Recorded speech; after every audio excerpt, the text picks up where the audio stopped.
இன்னைக்கு இருக்க ஜென்ரேஷன்ல நிறைய பேர் கிட்ட இருக்க ஒரு கெட்ட பழக்கம் என்னன்னு பாத்தீங்கன்னா பாத்ரூம்க்கு செல்போன் கொண்டு போறது தாங்க. முன்னாடி எல்லாம் ஒரு சில பேர் பாத்ரூம்ல புகை பிடிக்கிறத வழக்கமா வச்சிருந்தாங்க. ஆனா இன்னைக்கு பல பேர் பாத்ரூம்க்கு செல்போன் கொண்டு போறதே ஒரு பழக்கமா வச்சிருக்காங்க. அந்த அளவுக்கு செல்போனுக்கு எல்லாருமே அடிக்ட் ஆயிருக்காங்க அப்படின்னு தான் சொல்லணும். நீங்க இப்படி பாத்ரூம்ல செல்போன் கொண்டு போய் யூஸ் பண்றதுனால உங்களோட ஆரோக்கியம் எந்த அளவுக்கு பாதிக்கப்படுதுன்ற விஷயம் உங்களுக்கு தெரியுமா? சமீபத்துல கூட ஒரு ஆய்வுல அதை பத்தின விஷயங்களை சொல்லியிருந்தாங்க. சோ வாங்க இந்த வீடியோ மூலமா அது என்னன்றதை தெரிஞ்சுக்கலாம். கழிவறை அப்படிங்கிறது பாக்டீரியாக்களும் கிருமிகளும் அதிகமா இருக்கிற ஒரு இடங்க. இந்த விஷயத்த நம்ம குழந்தைங்களுக்கு பெரியவங்களுக்கு நாமளே சொல்லி கொடுத்துருப்போம். அப்படி இருக்கும்போது செல்போன் அதுல கொண்டு போய் யூஸ் பண்றதுனால அதுல இருக்க கிருமிகள் நம்மள தாக்கிறதுக்கு வாய்ப்புகள் ஜாஸ்தியா இருக்கு. ஏன்னா நார்மலாவே செல்போன்ல கிருமிகள் இருக்கும். அதையும் நம்ம பாத்ரூமுக்கு கொண்டு போய் யூஸ் பண்ணும்போது அதுல கிருமிகள் இன்னும் அதிகமா தான் ஆகும். ஸோ புக்ஸா இருந்தாலும் செல்போனா இருந்தாலும் அதை வலது கையால யூஸ் பண்ணிட்டு பாத்ரூம்ல ஃபிளஷ் பண்ணும்போது அதை இடது கைக்கு மாத்துவோம். ஸோ அந்த டைம்ல நம்ம என்ன பண்ணணும் அப்படின்னா நம்மளோட கைகளை சோப்பு போட்டு நல்லா வாஷ் பண்ணணும். ஸோ இவ்வளவு பிரச்சனைகள் தர இந்த செல்போனை நீங்க பாத்ரூம்ல கொண்டு போய் யூஸ் பண்றதை அவாய்ட் பண்ணி தான் ஆகணும்.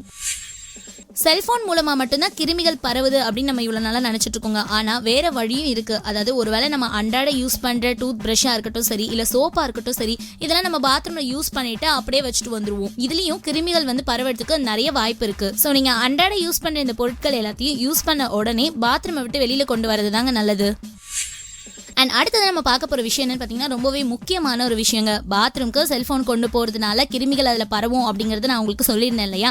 அந்த மாதிரி அந்த கிருமிகள் எத்தனை நாள் வரைக்கும் நம்ம போன்ல உயிரோட இருக்கும் அப்படிங்கிற விஷயத்தையும் சொல்லிடுறேன். குறைஞ்சது பாத்தீங்கன்னா 2 நாட்கள் வரைக்கும் அந்த கிருமிகள் நம்ம போன்ல உயிரோடவே இருக்கும். அந்த டைம்ல நம்ம போன் அடிக்கடி சூடாகும் போது பாக்டீரியாக்கள் நல்லா வளர்றதுக்கு அது ரொம்பவே யூஸ்ஃபுல்லா இருக்கும்னு கூட சொல்லலாம். ஸோ இப்படி பாக்டீரியாக்கள்லாம் அதிகமா வளர்ந்துருச்சு அப்படின்னா நம்ம பேசும்போது வாய் வழியா அந்த பாக்டீரியாக்கள்லாம் நம்ம உடம்புல போறதுக்கு நிறையவே வாய்ப்பு இருக்கு. அதுக்கப்புறம் நடக்கிற விஷயத்த சொல்லவே தேவையில்ல, உங்களுக்கே தெரிஞ்சிருக்கும். நம்ம உடல்ல கண்டிப்பா பல பிரச்சனைகளை ஏற்படுத்தும்.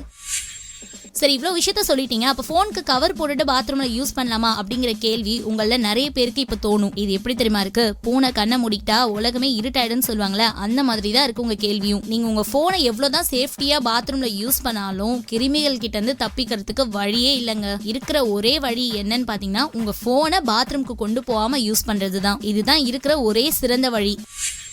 குறிப்பா நீங்க செல்போனை ரொம்ப நேரம் பாத்ரூம்ல யூஸ் பண்ணும்போது உங்களுக்கே தெரியாம ரொம்ப நேரம் டைம் ஸ்பெண்ட் பண்ணுவீங்க. அப்போ என்ன ஆகும் அப்படின்னா மலச்சிக்கல் பிரச்சனை ஏற்படுறதுக்கு நிறையவே சான்சஸ் இருக்குங்க. இது மட்டும் இல்லாம மூலம் சம்பந்தமான பிரச்சனைகளும் ஏற்படுமா.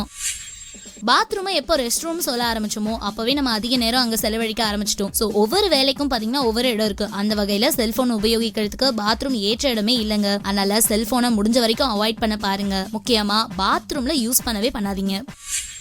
என்ன ஃப்ரெண்ட்ஸ், இந்த வீடியோவே நீங்க செல்போன்ல அதுவும் பாத்ரூம்ல உட்காந்து கூட பார்த்துட்டு இருப்பீங்க. ஸோ இந்த தப்ப திரும்பவும் பண்ணாதீங்க. இந்த வீடியோ மறக்காம நிறைய பேருக்கு ஷேர் பண்ணுங்க. மீண்டும் ஒரு பயனுள்ள டிப்ஸோட நெக்ஸ்ட் வீடியோல நான் உங்களை மீட் பண்றேன்.